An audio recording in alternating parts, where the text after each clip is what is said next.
Hello everyone, so today we have the Whimsical Path Tarot. This is actually the fifth time of me trying to record this particular video, but I love this deck a lot. The imagery is very cute. The cards are very cute. Thickness is just perfect. I love the card stock, and it also comes with a kind of generic guidebook. It's not really specific to this deck. It just contains basic meanings of the cards with for upright and reverse positions. If you're a beginner, it's very helpful. If you're not, you may not use this one as much. Alright, we also have the back of this box. The Whimsical Paths Tarot is a modern illustrated tarot deck inspired by timeless tarot symbolism reimagined through warmth, imagination, and gentle storytelling. Each card invites you onto a symbolic path, one filled with curious characters, quiet humor, and moments of reflection. The imagery is light and expressive, yet rooted in traditional tarot structure, making the deck both intuitive and meaningful for readers of all levels. Whether you're beginning your tarot journey or seeking a softer, more imaginative way to read, the Whimsical Path Tarot offers guidance through clarity, curiosity, and charm. Alright, so this is the back of the cards. Again, it's very cute. Cards are thick enough. These are not super thick, so I wouldn't treat them rough, but at the same time these are not super thin, so less wear and tear. They have a glossy finish. I know some people prefer matte because it doesn't really cause issues when you're trying to record, but honestly I love glossy finish more because less card damage over time. It also looks kind of shiny, and I'm a sucker for shiny things, I guess. So let me just try to have some order because everything is haywire here. 1 second. Alright, let's start looking at these cards. Again, I love the imagery. I love the color scheme, the blue and the yellow. It's mostly blue with a little bit of other colors. So the first card we have is the Fool card. Very cute, very beautiful image. And the next we have the Magician. Again, super cute. I like that he has a sword, a wand, a cup, a pentacle, all here. And the way these are depicted, it's just like, this to me looks more like a mad scientist rather than an actual wizard. But cute enough. If like you watched Phineas and Ferb in your childhood, I feel the whole deck screams that energy to me. I don't know why. This to me looks like the Dr. Doofenshmirtz. I know he was kind of a villain in that one, but it's a kid's show and we forgive. Then we have the High Priestess. Very cute. This one is very snotty, like very like know it all. Like high priestesses aren't necessarily proud of their knowledge, but this one seems to be. And next we have the Empress. Again, very cute. I like the grains in the background, the pomegranate. I don't know.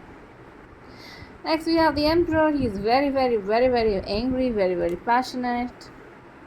Probably mad at the Empress for pissing him off for some reason. And we have the Hierophant. Again, very cute. The teacher. In this particular deck, the Hierophant doesn't seem to be very open to suggestions. It's kind of like all high and mighty, like the High Priestess, which is like very weird.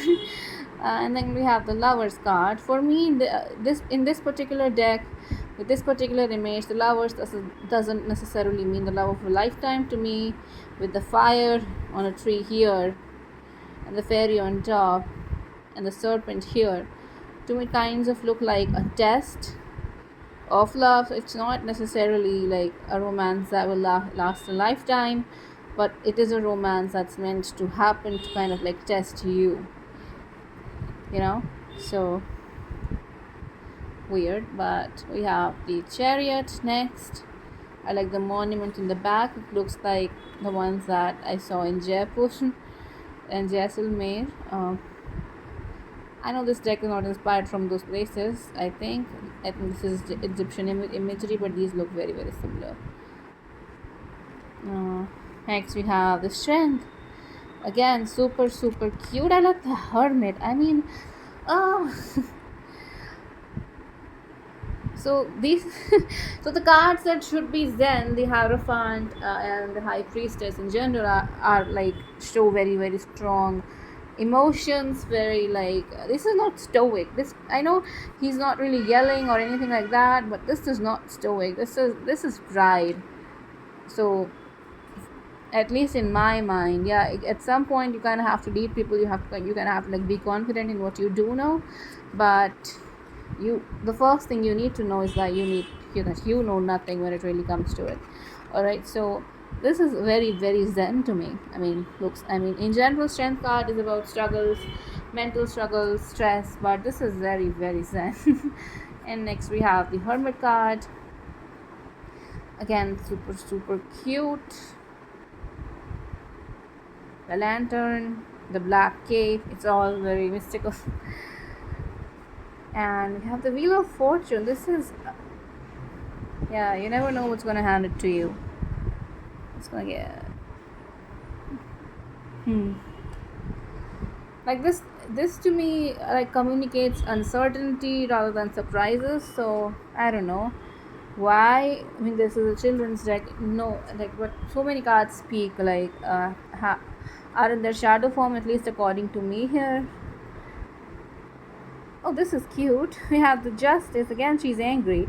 Like, justice of all people. Lady Justice should be like stoic, right? Unbiased. But this one is biased. If you can see the scales in the background, and she's pretty upset about something. She has the sword in her hand. Okay. And then we have the Hanged Man. Now, this Hanged Man is smiling. It's very weird. So Hangman is generally about stuck energy, but this one looks like he's doing fine. I mean, he has stuff to figure out, sure, but in general, this one is doing okay. Then we have the Death card again. It's very very cute.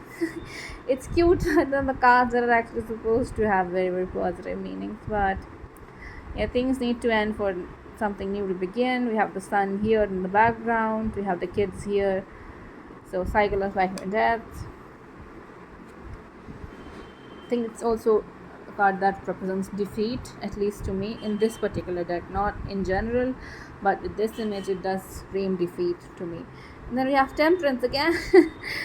Cup is not supposed to leak, man. I mean, very very unique. Like, I know this is Rider-Waite inspired, and I think the author didn't really create it to show shadow forms, whatever. I mean, but to me, many of the cards are actually in their shadow forms, and I mean that's just how I'm gonna read with them, I guess. And then we have the devil. Now the devil is tired of being the devil. That's very weird. The people are also kind of like starting to wake up. So in general, in standard tarot, a lot of like standard tarot inspired decks, people are kind of like changed to the lust, to temptation, to greed, to negative emotions. But these people kind of look like they're starting to wake up. Yeah, the girl here is kind of free from the chain, and he is also kind of like starting to remove himself from it. The devil is also tired because he's losing his influence. He's probably holding, and he's holding a, I don't know, something. Is it? I don't know what to call it, but fire in a cup. Like, he's also like finding his own light. So it's coming back to oneness, coming back to source, dark reconciling with light. I like that. Even though again this is not a standard tarot interpretation, I guess. I feel my uh, perception of this cards is just slightly different than what the creator intended it to be, or what other people read it as, but I don't know why that is. But it's pretty interesting to me that a card deck that seems to be for children has a lot of like shadow energies in them. At the same time, we don't want our children to grow up on unrealistic expectations, so we gotta teach them the truth sometimes, and this seems to be a good starting point. And then we have the tower. Now that's scary. Next, the star. Very very very cute. Hope, desires, passion. She's pouring water in a very dry environment, kind of like a desert, which is weird to me. But okay, then we have the moon. Again, intuitive guidance. This moon is not really screaming uncertainty, confusion, darkness to me. This is like the moon that's like Moon, that's like uh uh I don't know, like this looks like people are starting to come out of that slumber, like you're about to wake up. I mean, it's not really, it doesn't really have negative interpretation for me, at least in this particular deck. Although Moon card, yeah, screams uncertainty, confusion, darkness, illusions. This one somehow represents guidance, clarity. Again, I don't know why I'm reading this card as such, but it's very interesting. And then we have the sun again, very, very, very, very, very cute to me. Also, the sun kind of in this deck representing the hidden enemies. I don't know why, because if you look at these sunflowers, they're not looking towards facing each other, they're facing away from each other, right? And then we have a sun. Uh, uh, Probably around noon, and then we have a kid and the kid's gonna just get drained. So I don't know like why I'm reading it as such. Like my interpretation of these cards is now starting to become slightly different than what it should have been, but in general I love the imagery. It's like it's very, very, very, very, very cute. But in this deck, to me, the sun also means enemies that are hidden in plain sight. I know that's not what this card means. It's very subtle to me. Like it's very, very subtle. Like it's not supposed to mean this way, but that's how I am interpreting it, because there are two flags here, right? She has one in the back and one in her hand. I don't know. It's weird. Just like I don't know. Um.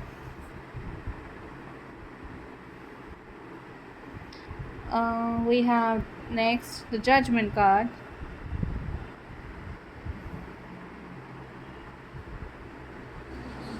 Call the Spirit. We have the World. Again, this is very, very, very beautiful, very zen.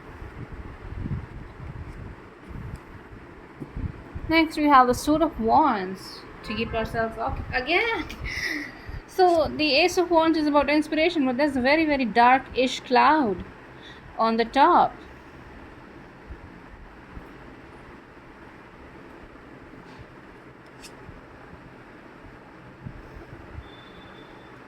You have the Two of Wands, thinking things through, planning, strategizing. Three of Wands, waiting for stuff to happen, and the stuff has already happened. The ships are coming in.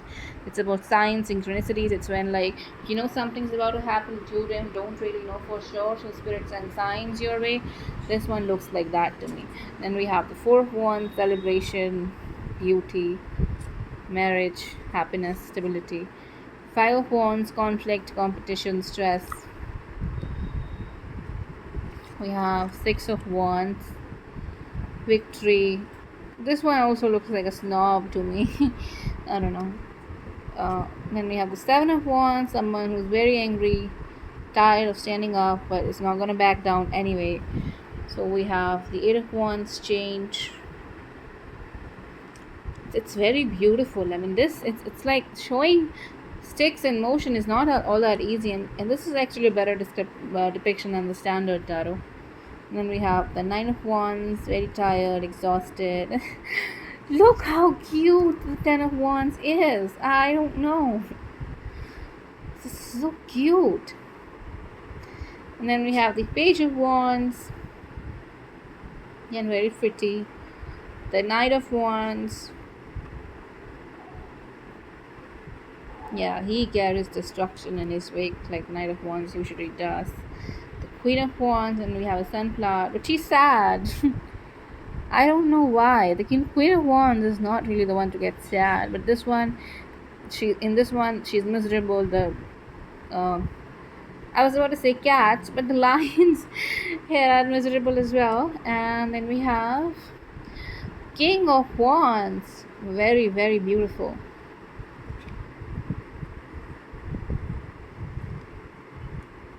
And Ace of Cups. Oh, we're done with wands now. Sorry.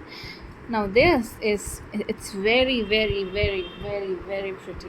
It's like it's like so pretty, man. I mean, I don't know. This is like so beautiful. It's the blessing from the heaven. We have a pentacle or a coin here. We have the dove. We have an ace, which is overflowing. We have a pond. Now Two of Cups. Now this is a love that lasts a lifetime, at least according to me. This looks very Indian to me. I don't know why, but it does. The guy's mustache, her smile, the background, it kind of looks very Indian to me. And then we have the Three of Cups, yeah, and very, very pretty. Four of Cups, disappointment, depression, sadness, boredom. We have the Five of Cups, sadness, darkness, things just being feeling like it's the end of the world. Oh, look at how cute the Six of Wands is, and you'll be surprised when I show you seven, because that's even better in terms of cuteness, at least. Yeah, this is very, very cute, very clean imagery, less distraction. The eight. In this particular deck, he's not really leaving the cups behind. He's taking the baggage with him, which makes sense because no matter what you leave behind, you carry it in spirit with you. So it's very, very deep and meaningful, at least according to me. And then you have the Nine of Cups again, overindulgence, kind of feeling happy with where you are, being at peace with yourself. And the Ten of Cups, very, very pretty. I like the rainbow, I like the cups on top, I like the house, the tree, the kids, the everything here. And then we have the Page of Cups. Look how cute this page is. And we have the Knight of Cups again, kind of pretty. Not as pretty as not as cute as the page though. I mean, we have the Queen of Cups. Now she is happy on her own.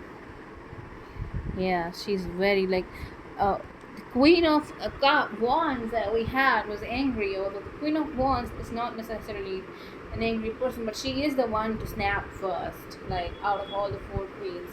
And so it makes kind of sense, but in this one we are depicting the positive interpretation of it. Like she is the one who is usually who usually makes peace with stuff. Sometimes that leads to her isolating. This particular imagery covers both interpretations. Here the King of Cups is again kind of like distracted almost. I mean, he's not really, but to me it does look like that. I mean, he doesn't look like very interested in leading, but he's okay with power, so there's that. I don't know. I mean, this is something I would expect from the King of Wands, not Cups.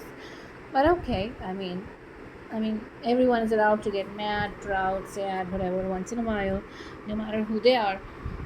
So the next suit we have is the Suit of Swords. Again, it's very, very, very pretty. Ace of Swords. Oh, the Two of Swords.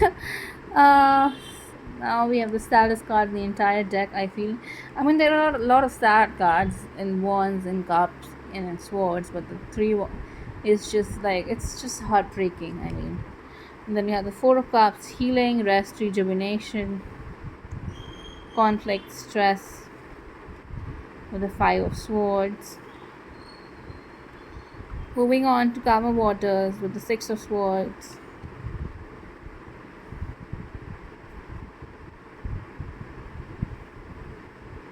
Seven of Swords. We have next card we have is the Eight of Swords. And this is sad, like really, really, really sad. I mean, it's very, very stressful kind of energy. Now we have the Nine of Swords, anxiety. The Ten of Swords being stabbed in the back, being like done with the way things are in life, almost kind of like giving up. And then we have the Page of Swords, Knight of Swords, the Queen. Now she's tired as fuck. The King of Swords, very, very cute again. And lastly, we have the Suit of Pentacles. Alright, so we have the Ace of Pentacles. It's very pretty. The cloud smiling is a nice detail. The Two of Pentacles. A a three of pentacles,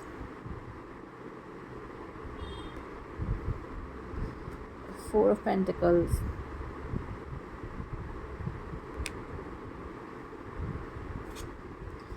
a five of pentacles,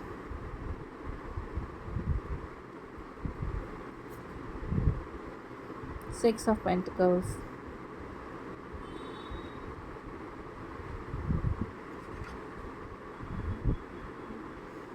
very generous energy, seven of pentacles, waiting for the fruits to ripe, eight of pentacles, working really hard. I have nine of pentacles. So yeah, okay, I mean, knight of pentacles doesn't really communicate pride, but nine of, actually it can, I mean, it can possibly. I have the ten of pentacles. Now this is not supposed to be sad energy, but despite this man having everything that he wants, he's still sad. I mean, which just shows that sometimes we can be happy on the surface, but behind the scenes a whole nother mess may be going on that other people may not be all that aware of. And then we have the page of pentacles,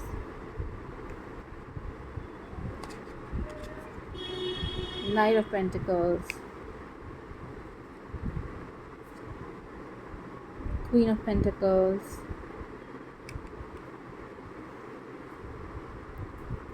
and finally king of pentacles. All right, in general, overall, I'm very happy with the imagery, very happy with the deck. I'm gonna do a few readings from this one, hopefully, and I hope you all will enjoy it, because I love